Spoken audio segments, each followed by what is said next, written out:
Hi hello ನಮಸ್ತೆ ವೀಕ್ಷಕರೇ, P R ಅಕಾಡೆಮಿಗೆ ಸ್ವಾಗತ. ಸರ್ಕಾರಿ ಹುದ್ದೆಯ ಡೀಟೇಲ್ಸ್ನ ತಗೊಂಡ್ಬಂದಿದ್ದೀವಿ. ಇನ್ನೂ ಈ ಚಾನಲ್ ಸಬ್ಸ್ಕ್ರೈಬ್ ಆಗಿಲ್ಲ ಅಂದರೆ ದಯವಿಟ್ಟು ಸಬ್ಸ್ಕ್ರೈಬ್ ಆಗಿ. ಇವಾಗಲೇ ಪ್ರತಿದಿನನೂ ಗೌರ್ಮೆಂಟ್ ಜಾಬ್ ಡೀಟೇಲ್ಸ್ನ ನೀವು ತಿಳ್ಕೋಬಹುದು. ಹಾಗೆ ಆ ಬೆಲ್ಲೈಕನ್ ಕೂಡ ಪ್ರೆಸ್ ಮಾಡಿ. ವಿಡಿಯೋ ಅಪ್ಲೋಡ್ ಆಗಿದ ತಕ್ಷಣ ನಿಮಗೆ ನೋಟಿಫಿಕೇಶನ್ ಬರುತ್ತೆ. ಆದಷ್ಟು ಬೇಗ ನೀವು ಅರ್ಜಿಯನ್ನು ಹಾಕೋಬಹುದು. ಇವಾಗ ಇದು ಯಾವ ಸರ್ಕಾರಿ ಹುದ್ದೆ, ಏನೇನು ಡೀಟೇಲ್ಸ್ ಅಂತ ಎಲ್ಲ ತಿಳಿಸ್ಕೊಡ್ತೀನಿ. ವಿಡಿಯೋನ ಶುರು ಮಾಡೋಣ. DHFWS ಅಂತ ಹೇಳಿದ್ರೆ district health and family welfare society, ಜಿಲ್ಲಾ ಆರೋಗ್ಯ ಮತ್ತು ಕುಟುಂಬ ಕಲ್ಯಾಣ ಇಲಾಖೆಯಿಂದ ಹುದ್ದೆಗೆ ಅರ್ಜಿಯನ್ನ ಕರೆದಿದ್ದಾರೆ. ಎಷ್ಟು ಹುದ್ದೆ ಖಾಲಿ ಇದೆ ಅಂತ ಹೇಳಿದ್ರೆ 22 ಹುದ್ದೆ ಖಾಲಿ ಇದೆ. ಯಾವ್ಯಾವ ಹುದ್ದೆ ಅಂತ ನೋಡೋದಾದ್ರೆ ನರ್ಸಿಂಗ್ ಆಫೀಸರ್ ಹುದ್ದೆ, ಲ್ಯಾಬ್ ಟೆಕ್ನಿಷಿಯನ್ ಆಫೀಸರ್ ಹುದ್ದೆ ಖಾಲಿ ಇರುತ್ತೆ. ನೆಕ್ಸ್ಟು ಎಷ್ಟೆಷ್ಟು ವೇಕೆನ್ಸಿ ಇದೆ ಅಂತ ನೋಡೋದಾದ್ರೆ ಲ್ಯಾಬ್ ಟೆಕ್ನಿಷಿಯನ್ ಆಫೀಸರ್ ಅಥವಾ LDC ಅನ್ನೋ ಹುದ್ದೆ 11 ಖಾಲಿ ಇದೆ. ನರ್ಸಿಂಗ್ ಆಫೀಸರ್ ಹುದ್ದೆ 11 ಖಾಲಿ ಇದೆ. ಟೋಟಲ್ 22 ಹುದ್ದೆ. ವಯೋಮಿತಿಯ ಡೀಟೇಲ್ಸ್ ನೋಡೋದಾದ್ರೆ ಮಿನಿಮಮ್ 18 ವರ್ಷ ಆಗಿರಬೇಕು.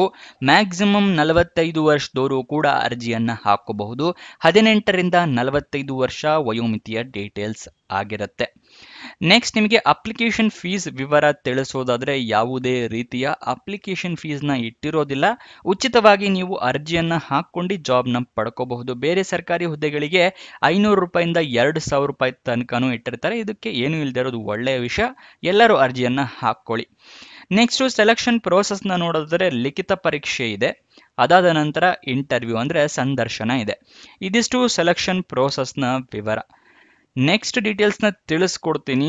ಕ್ವಾಲಿಫಿಕೇಶನ್ ಏನಾಗಿರಬೇಕು, ಅರ್ಜಿ ಹೇಗೆ ಹಾಕೋಬೇಕು ಅಂತ. ಅದಕ್ಕಿಂತ ಮುಂಚೆ ಇನ್ನೂ ಈ ಚಾನಲ್ನ ಸಬ್ಸ್ಕ್ರೈಬ್ ಆಗಿಲ್ಲ ಅಂದರೆ ಸಬ್ಸ್ಕ್ರೈಬ್ ಆಗಿ. ಮತ್ತೆ ಈ ವಿಡಿಯೋ ಲೈಕ್ ಮಾಡಿಲ್ಲ ಅಂದರೆ ದಯವಿಟ್ಟು ಇವಾಗಲೇ ಲೈಕ್ ಮಾಡಿ. ನಮಗೂ ಕೂಡ ವಿಡಿಯೋ ಮಾಡೋದಕ್ಕೆ ಪ್ರೋತ್ಸಾಹ ಸಿಗುತ್ತೆ. ಮತ್ತು ನಿಮ್ಮ ಫ್ರೆಂಡ್ಸ್ ಅಥವಾ ರಿಲೇಟಿವ್ಸ್ ಯಾರಾದರೂ ಜಾಬ್ ಹುಡುಕ್ತಾ ಇದ್ದಾರೆ ಅಂತ ಹೇಳಿದ್ರೆ ಅಂಥವರಿಗೆ ಈ ವಿಡಿಯೋನ ಈ ಚಾನಲ್ ಎಲ್ಲ ಶೇರ್ ಮಾಡಿ. ಅವರಿಗೂ ಕೂಡ ಜಾಬ್ ಹುಡುಕೋಕೆ ಹೆಲ್ಪ್ ಆಗುತ್ತೆ. ಇವಾಗ ಏನು ಡೀಟೇಲ್ಸ್ ಅಂತ ಹೇಳಿ ನೆಕ್ಸ್ಟ್ ತಿಳಿಸ್ಕೊಡ್ತಾ ಇದ್ದೀನಿ. ಈ ಸ್ಟೆಪ್ಸ್ಗಳನ್ನ ನೀವು ಫಾಲೋ ಮಾಡಿದ್ರೆ ನಿಮಗೆ ಜಾಬ್ ಪಕ್ಕಾ ಸಿಕ್ಕೇ ಸಿಗುತ್ತೆ. ಯಾವ ಸ್ಟೆಪ್ಸ್ ಅಂತ ಹೇಳ್ತಾ ಇದ್ದೀನಿ, ಗಮನ ಕೊಟ್ಟು ನೋಡ್ಕೊಳ್ಳಿ. ಮೊದಲನೆಯ ಸ್ಟೆಪ್ಪು ಅಫಿಷಿಯಲ್ ನೋಟಿಫಿಕೇಶನ್ PDF ಸಂಪೂರ್ಣವಾಗಿ ಓದ್ಕೊಳ್ಳೋದು. ಏನಕ್ಕೆ ಅಂತ ಹೇಳಿದ್ರೆ ಏನೇನು ಎಲಿಜಿಬಿಲಿಟಿ ಕ್ರೈಟೀರಿಯಾ ಇದೆ, ಏನೇನು ರಿಕ್ವೈರ್ಮೆಂಟ್ಸ್ ಇದೆ ಅಂತ ಎಲ್ಲ ತಿಳ್ಕೊಂಡ ನಂತರನೇ ನೀವು ಅರ್ಜಿಯನ್ನ ಹಾಕೋಬೇಕು. ಅದಕ್ಕೋಸ್ಕರ ಇದು ಓದ್ಕೊಳ್ಳೋದು ಅತಿ ಮುಖ್ಯ.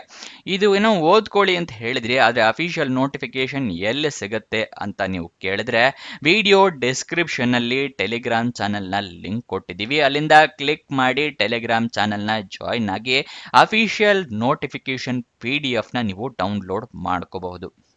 ಈಗ ಸೆಕೆಂಡ್ ಸ್ಟೆಪ್ಸ್ನ ತೋರಿಸ್ತಾ ಇದ್ದೀನಿ. ಅಪ್ಲಿಕೇಶನ್ನ ನೀವು ಆನ್ಲೈನ್ ಮುಖಾಂತರ ಹಾಕ್ಕೋಬೇಕು. ಆನ್ಲೈನ್ ಅರ್ಜಿಯಲ್ಲಿ ಇಮೇಲ್ ID, ಮೊಬೈಲ್ ನಂಬರ್ ಇದನ್ನೆಲ್ಲ ಕರೆಕ್ಟಾಗಿ ಮೆನ್ಷನ್ ಮಾಡಿ. ನಿಮಗೇನಾದರೂ ಜಾಬ್ ಸಿಕ್ಕಿದ್ರೆ ಇಮೇಲ್ ಮುಖಾಂತರ ಅಥವಾ SMS ಮುಖಾಂತರ ನಿಮಗೆ ಕಮ್ಯುನಿಕೇಟ್ ಮಾಡ್ತಾರೆ. ಅದಕ್ಕೋಸ್ಕರ ಓಕೆನಾ. ನೆಕ್ಸ್ಟು ನೀವು ಡಾಕ್ಯುಮೆಂಟ್ಸ್ನೆಲ್ಲ ರೆಡಿ ಇಟ್ಕೋಬೇಕು. ಯಾವುದು ಅಂತ ಕೇಳ್ತಾ ಇದ್ದೀರಾ, ID ಪ್ರೂಫ್ಗೆ ಆಧಾರ್ ಕಾರ್ಡ್, ವೋಟರ್ ID ಅಥವಾ ಪಾನ್ ಕಾರ್ಡ್ ಈ ಥರ ಫೋಟೋ ಇರುವಂತಹ ID ಪ್ರೂಫ್ನ ರೆಡಿ ಇಟ್ಕೊಳ್ಳಿ. ಏಜ್ ಪ್ರೂಫ್ಗೆ SSLC ಮಾರ್ಕ್ಸ್ ಕಾರ್ಡ್ನ ಇಟ್ಕೊಂಡಿರಿ. ನೆಕ್ಸ್ಟು ನಿಮ್ಮ ಎಜುಕೇಷನ್ ಕ್ವಾಲಿಫಿಕೇಷನ್ಗೆ ಮಾರ್ಕ್ಸ್ ಕಾರ್ಡು, ಸರ್ಟಿಫಿಕೇಟು ಎಲ್ಲ ಇಟ್ಕೊಂಡಿರಿ. ರೆಸ್ಯೂಮೆ ಇಟ್ಕೊಂಡಿರಿ. ಆನ್ಲೈನ್ ಅಪ್ಲಿಕೇಶನ್ ಆಗಿರೋದ್ರಿಂದ ಕೇಳೋದಿಲ್ಲ, ಬಟ್ ಸೇಫ್ಟಿಗೆ ಇಟ್ಕೊಂಡಿರಿ. ಎಕ್ಸ್ಪೀರಿಯನ್ಸ್ ಏನಾದರೂ ಇದೆಯಾ, ಎಕ್ಸ್ಪೀರಿಯನ್ಸ್ ಸರ್ಟಿಫಿಕೇಟ್ ತೆಗೆದಿಟ್ಕೊಳ್ಳಿ. ಅಪ್ಲಿಕೇಶನ್ ಏನೋ ಆನ್ಲೈನ್ ಹಾಕ್ಕೋಬೇಕು ಅಂತ ಹೇಳಿದೆ, ಅದು ಎಲ್ಲಿ ಸಿಗುತ್ತೆ ಅಂತ ನಿಮಗೆ ವಿಡಿಯೋದಲ್ಲಿ ಮುಂದೆ ತಿಳಿಸ್ಕೊಡ್ತೀವಿ. ನೆಕ್ಸ್ಟು ಅಪ್ಲಿಕೇಶನ್ಗೆ ಡಾಕ್ಯುಮೆಂಟ್ಸ್ ಎಲ್ಲ ರೆಡಿ ಇಟ್ಕೊಳ್ಳಿ ಅಂತ ಏನೋ ಹೇಳ್ತೆ, ಆದರೆ ನೀವು ಪ್ರಿಂಟ್ಔಟ್ ತೊಗೊಂಡು ಇಟ್ಕೊಂಡ್ರೆ ಉಪಯೋಗ ಇಲ್ಲ. ನೀವೆಲ್ಲದ್ರದ್ದು ಸ್ಕ್ಯಾನರ್ಡ್ ಕಾಪೀಸ್ ಇಟ್ಕೋಬೇಕಾಗತ್ತೆ.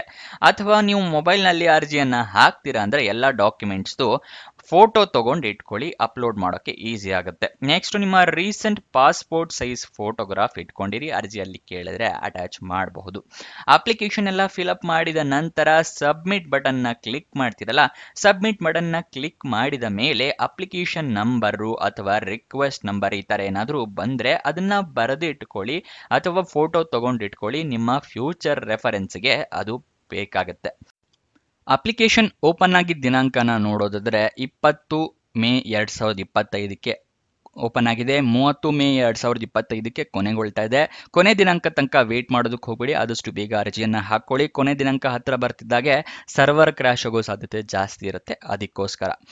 ನೆಕ್ಸ್ಟ್, ಉದ್ಯೋಗ ಸ್ಥಳ ಗದಗ, ಕರ್ನಾಟಕ. ಅಫಿಷಿಯಲ್ ನೋಟಿಫಿಕೇಶನ್ ಬಗ್ಗೆ ಆವಾಗಲೇ ತಿಳಿಸ್ಕೊಟ್ಟೆ, ಇನ್ನೊಂದ್ಸಲ ತೋರಿಸ್ತಾ ಇದ್ದೀನಿ ಎಲ್ಲಿ ಸಿಗುತ್ತೆ ಅಂತ ಹೇಳ್ತಾ ಇದ್ದೀನಿ. ಟೆಲಿಗ್ರಾಮ್ ಚಾನಲ್ನೇ ಅಫಿಷಿಯಲ್ ನೋಟಿಫಿಕೇಶನ್ ಸಿಗುತ್ತೆ. ಅಪ್ಲಿಕೇಶನ್ ಆನ್ಲೈನ್ ಅಂತ ಹೇಳಿದೆ, ಅದರ ಲಿಂಕ್ನ ನಿಮಗೆ ಸ್ಕ್ರೀನ್ ಮೇಲೆ ತೋರಿಸ್ತಾ ಇದ್ದೀನಿ. ಇದು ಎಲ್ಲಿ ಸಿಗುತ್ತೆ ಅಂತ ಹೇಳಿದ್ರೆ ಡಿಸ್ಕ್ರಿಪ್ಷನ್ ಅಲ್ಲಿ ವಾಟ್ಸಪ್ ಚಾನಲ್ನ ಲಿಂಕ್ ಕೊಟ್ಟಿದ್ದೀನಿ, ಅಲ್ಲಿಂದ ಕ್ಲಿಕ್ ಮಾಡಿ ವಾಟ್ಸಪ್ ಚಾನಲ್ಗೆ ಹೋದ್ರೆ ನಿಮಗೆ ಅಪ್ಲಿಕೇಶನ್ ಲಿಂಕ್ ಸಿಗುತ್ತೆ. ಪ್ರತಿಯೊಂದು ಅಪ್ಲಿಕೇಶನ್ ಲಿಂಕ್ ಆನ್ಲೈನ್ ಅಲ್ಲಿ ಆಗಿದ್ರೆ ಅದನ್ನ ವಾಟ್ಸಪ್ ನಲ್ಲಿ ಕೊಟ್ಟಿರ್ತೀವಿ. ವಾಟ್ಸಪ್ ಚಾನಲ್ನ ಫಾಲೋ ಮಾಡೋದು ಮರಿಬೇಡಿ, ಪ್ರತಿದಿನನೂ ಅಪ್ಲಿಕೇಶನ್ ಲಿಂಕ್ನ ಪಡ್ಕೋಬಹುದು.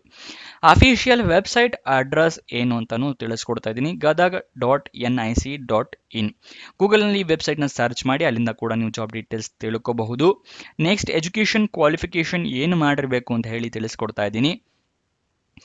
ಲ್ಯಾಬ್ ಟೆಕ್ನಿಷಿಯನ್ ಅಥವಾ ಲ್ಯಾಬ್ ಟೆಕ್ನಿಷಿಯನ್ ಆಫೀಸರ್ ಅಥವಾ LDC ಅಂತ ಏನು ಹೇಳ್ತೀವಲ್ಲ, ಆ ಹುದ್ದೆಗೆ 10th 12th ಮತ್ತೆ ಡಿಪ್ಲೊಮೊ ಆಗಿರಬೇಕಾಗತ್ತೆ. ಡಿಪ್ಲೊಮೊ ಅಥವಾ 12th ಆಗಿರಬೇಕಾಗುತ್ತೆ. ನೆಕ್ಸ್ಟ್, ನರ್ಸಿಂಗ್ ಆಫೀಸರ್ ಹುದ್ದೆಗೆ ಡಿಪ್ಲೊಮೊ ಮತ್ತೆ BSc ಆಗಿರಬೇಕಾಗತ್ತೆ. ಈಗ ನೆಕ್ಸ್ಟ್ ಡೀಟೇಲ್ ಆಗಿ ತಿಳಿಸ್ಕೊಡ್ತಾ ಇದ್ದೀನಿ, ಏನು ಡಿಪ್ಲೊಮೊ ಏನು BSc ಮಾಡಿರಬೇಕು ಅಂತ ಹೇಳಿ ನೋಡ್ಕೊಳ್ಳಿ. ಲ್ಯಾಬ್ ಟೆಕ್ನಿಷಿಯನ್ ಆಫೀಸರ್ LDCಗೆ SSLC ಅಥವಾ ತತ್ಸಮಾನ ಪರೀಕ್ಷೆಯಲ್ಲಿ ತೇರ್ಗಡೆಯಾಗಿರಬೇಕು.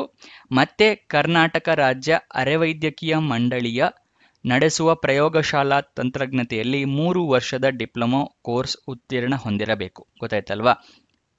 3 ವರ್ಷದ ಡಿಪ್ಲೊಮೊ ಕೋರ್ಸ್ ಮಾಡಿರಬೇಕು ಅರೆವೈದ್ಯಕೀಯ ಮಂಡಳಿಯು ನಡೆಸುವ ಪ್ರಯೋಗಶಾಲೆಯಿಂದ.